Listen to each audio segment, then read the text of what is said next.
Hi viewers, எல்லோருக்கும் வணக்கம். இன்னைக்கு மகாநதி தொடர்கதையில் காவேரி ரொம்ப ஃபீல் பண்ணிகிட்ருக்காங்க அவங்க வீட்டில் உட்காந்து. அவங்க அம்மா அப்புறம் அவங்க அக்கா கங்கா எல்லாருமே, என்னாச்சு காவேரி, ஏண்டி நீ அமைதியாக இருக்கிற, உம்முன்னு இருக்க, சொல்லுமா அப்படின்னு சொல்லிட்டு கேட்குறாங்க. அப்போ என்ன சொல்கிறாங்கன்னா, விஜய் சார் இங்கே வந்தார் இல்லை, அப்போ வந்தப்போ அம்முக்கு உடம்பு சரியில்லைன்னு சொன்னார். அதனால் நான் அம்முவை பார்க்கலான்னு போனேன். ஆனால் அம்மு என்கிட்ட சரியாக பேசவே இல்லை. நானும் பீச்சுக்கு மாலுக்கு எல்லாம் போகலாம் கூட்டிகிட்டு போகிறேன்னு சொன்னேன். அவள் எதுவுமே பேசாமல் கம்முன்னு போயிட்டா. எனக்கு ரொம்ப கஷ்டமாக இருக்குமா அவள் பேசாமல் போனது அப்படின்னு சொல்லிட்டு இவங்க ஃபீல் பண்ணிகிட்ருக்காங்க. அதுக்கப்புறமா விஜய் என்ன பண்ணுறாருனா, அவங்க வீட்டில் போயிட்டு அம்மு சாப்பிட்டாளா அப்படின்னு சொல்லி கேட்குறாரு. இல்லைப்பா விஜய், சாப்பிடல, காலையிலையும் சாப்பிடல, அம்மு சாப்பிடாமலே இருக்கா, யார்கிட்டேயும் எதுவுமே பேசலை அப்படின்னு சொல்லிட்டு தாத்தா சொல்கிறாரு விஜய் கிட்ட. விஜய் உடனே என்ன சொன்னாருன்னா, ஏன்னு தெரியலையே தாத்தா, காலையிலையும் அம்மு என்கிட்ட பேசலை, உம்முன்ட்டு இருந்தா, என்ன விஷயம்னு தெரியலையே, எதனால் அப்படின்னு சொல்லிட்டு பேசிகிட்டு இருக்கும்போது தாத்தா என்ன சொல்கிறாருன்னா, அதாவது விஜய், அம்முவும் யாழினியும் உன்னுடைய பீரோ திறந்து அவங்க காவேரி ஃபோட்டோவை பார்த்துருக்காங்க. பார்த்துட்டு யாழினி என்ன கேட்டிருக்கான்னா, இது உங்கள் அம்மா இல்லை, என்னுடைய சித்தி தான் சொல்லியிருக்கா. அதனால் என்கிட்ட சொல்லுங்க தாத்தா, காவேரி மிஸ் தான் எங்கள் அம்மாவா அப்படின்னு சொல்லி கேட்டா. நான் ஏதேதோ பேசி சமாளித்து நான் மாற்றி சொல்லிட்டேன்ப்பா அப்படின்னு சொன்னார். உடனே விஜய் நீங்கள் எதனா உண்மையை சொல்லிட்டீங்களா தாத்தா அப்படின்னு சொல்லி கேட்டதும், தாத்தா எப்படிப்பா நான் உண்மையை சொல்ல முடியும், என்ன பண்ணுறது, அவள் கேட்குற கேள்விக்கு நம்ம ஏதாவது வேற எதனா ஒன்று சொல்லி சமாளிக்க தான் வேணும் அப்படின்னு சொல்லும்போது, உடனே ராதா என்ன பண்ணுறாங்கன்னா, அப்பா நீங்கள் எல்லாரும் அது மாதிரி சொல்லி சமாளிச்சிட்டிங்க, ஆனால் என்னால் அது மாதிரி முடியல, அம்மு என்கிட்ட கேட்டப்ப நான் எல்லா உண்மையும் சொல்லிட்டேன் அப்படின்னு சொல்லிட்டு சொல்கிறாங்க. உடனே விஜய் கேட்குறாரு, என்ன சித்தி சொன்னீங்க, என்ன எல்லா உண்மையும் சொல்லிட்டேன்றீங்க, என்ன சொன்னீங்க அப்படின்னு சொல்லி கேட்கும்போது, நான் எல்லாத்தையுமே சொல்லிட்டேன்ப்பா, காவேரி மிஸ் தான் உங்கள் அம்மான்ற உண்மையை என்னால் ரொம்ப நாளைக்கு மறைக்க முடியல.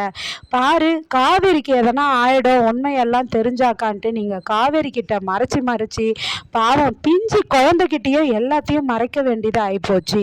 அதனால் என்னைக்கா இருந்தாலும் அம்முக்கும் எல்லா உண்மையும் தெரிஞ்சு தானே ஆகணும், அதான் நான் இப்போவே சொல்லிட்டேன், என்னை மன்னிச்சிரு விஜய் அப்படின்னு சொல்லி கேட்குறாங்க. என்ன சித்தி இது மாதிரி மன்னிச்சிருன்னு கேட்குறீங்க, சொல்லிட்டு நான் இவ்வளவு நாள் அவளுக்கு தெரியாமல் இருந்தேன், அதனால தான் அம்மு யார்கிட்டையும் பேசலை போல இருக்கே அப்படின்னு சொல்லிட்டு புலம்புறாரு. தாத்தா என்ன சொல்கிறாருன்னா, விஜய் நீ போய் அம்முவை போய் பார்த்து பேசு போ அப்படின்றாரு. அப்போ உடனே காவேரியும் கால் பண்ணுறாங்க. விஜய் சார், அம்மு எப்படி இருக்காங்க, ஹாஸ்பிட்டல் கூப்பிட்டு போனீங்களா அப்படின்னு கேட்குறாங்க. என் பிள்ளை எப்படி இருந்தால் உங்களுக்கு என்னங்க, நீங்கள் வெறும் கிளாஸ்மேட்ஸ் தான், கிளாஸில் மட்டும் பார்த்துங்க, வீட்டில் நான் அப்பா இருக்கிறேன், எல்லா விஷயத்தையும் நான் பார்த்துக்கிறேன்னு சொல்லிட்டு ஃபோனை கட் பண்ணிடுறாரு.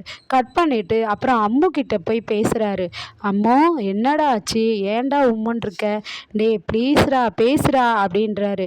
உடனே அம்மு பாப்பா என்ன பண்ணுறாங்கன்னா, அவங்க பேக்கில் இருந்து அவங்க மிஸ்ஸோட ஃபோட்டோ எடுத்து, அப்பா இவங்க தானே எங்கள் அம்மான்னு சொன்னீங்க, ஆனால் காவேரி மிஸ் தான் எங்கள் அம்மான்னு ஏன்பா நீங்கள் உண்மையை சொல்லலை அப்படின்னு சொல்லி கேட்குறாங்க.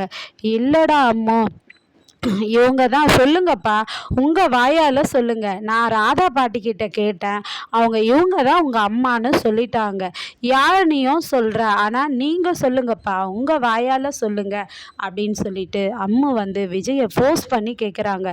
அப்போ ஆமாண்டா செல்லம், காவேரி மிஸ் தான் உங்கள் அம்மா அப்படின்னு சொல்லிட்டு சொல்கிறாரு. அப்போ எங்கள் அம்மா காவேரி மிஸ்ஸு தானா, அப்போ எங்கள் அம்மாவுக்கு என்ன தெரியுமா தெரியாதாப்பா அப்படின்னு கேட்குறாங்க. உங்கள் அம்மாவுக்கு தெரியாதுடா, அதுதாண்டா பிரச்சனை, அவள் தெரியாமலேயே உனக்கு அவ்வளோ ஒரு முழு அன்பை கொடுத்துருக்கா, உன் மேலே பாசமாக இருந்திருக்கா, எதுக்கு நான் உனக்கு மறைச்சிட்டேன்னா, இது மாதிரி ஆக்சிடெண்ட் ஆயிடுச்சுடா உங்கள் அம்மாவுக்கு அப்படின்னு சொல்லிட்டு சொல்கிறாரு. அப்போனா அம்மாவுக்கு என்னை தெரியவே தெரியாதா, ஞாபகமே இல்லையா நான் அப்படின்னு சொல்லிட்டு காவேரி பாப்பா அழறாங்க. சரி அம்மாவை பார்க்க போகலான்னு போகும்போது, அப்பா எதனாலப்பா நீங்கள் அம்மா கிட்ட சொல்லாமல் இருக்கீங்க, அம்மா ஏன் என்ன தெரியாதுன்னு சொல்கிறாங்கன்னும் போது, அப்போது அவங்க அவங்களுக்கு நடந்த கதையை நாளைக்கு விஜய் அந்த குழந்தைகிட்ட சொல்ல போகிறாரு. அப்போ அந்த குழந்தை எப்படி ஏற்றுக்கிறாங்க, அவங்களுடைய மனநிலைமை எப்படி இருக்குன்றத நாளைய கதையில் தொடர்ந்து பார்ப்போம். மீண்டும் சந்திப்போம். நன்றி, பாய்.